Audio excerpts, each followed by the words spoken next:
Green ওয়ার্ল্ডের বাগানে দেখুন উচ্ছে গাছ কিন্তু 12 মাসই। তবে আপনারা বলবেন যে কিভাবে হয় 12 মাস, কিভাবে সম্ভব? অসম্ভব কিন্তু কিচ্ছু নয়। আমাদের ছাদ বাগানিদের কাছে আগে আমরা যখন ধরুন ছাদ বাগান করতাম না বা ছাদ বাগানের ব্যাপার অতটা চল ছিল না, যেমন খেতে চাষ টাস হতো, মাঠে এসব হতো, সবজি টবজি ফলানো হতো, কিন্তু ছাদ বাগানে করার পর থেকে কিন্তু 12 মাস সমস্ত কিছুই করা সম্ভব হচ্ছে। কিভাবে করা সম্ভব হচ্ছে? আমরা যে এই যে উচ্ছে গাছ, একটা সাধারণ গাছ নিয়েই আসি, এই যে উচ্ছে গাছটি, উচ্ছে গাছ এখান থেকে উচ্ছে তুলছি, খাচ্ছি, আবার তার বীজ কখনো পেকে পড়ে যাচ্ছে এর মধ্যেই, আবার তার বীজ আবার কখনো ফেলছি। তো সেইভাবেই একটি গাছ, এটি কিন্তু বীজ পড়েই হয়েছে। আমার অবশ্য বেশিরভাগই বীজ পড়েই হয়, উচ্ছে গাছ, কুমড়ো গাছ, এগুলো বীজ পড়েই হয়।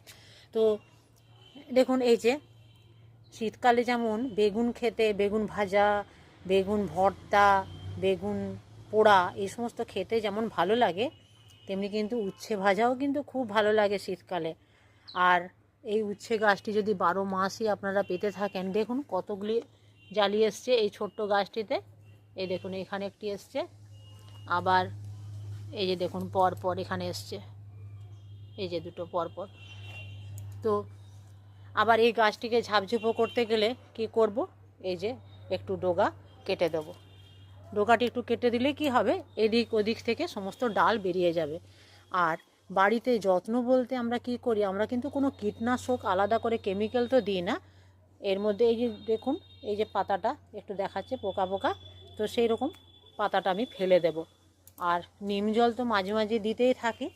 আর এই যে ডালটি, এই ডালটি দেখুন আমি কোনখানে তুলি, এই যে আটকে দিলাম এখানে।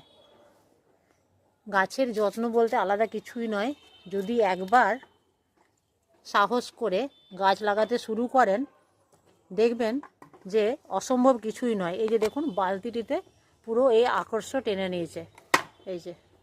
তো চেষ্টা করব একটা দিকেই নিয়ে যাওয়ার, কারণ ওই দিকে আরও অন্যান্য গাছ আছে।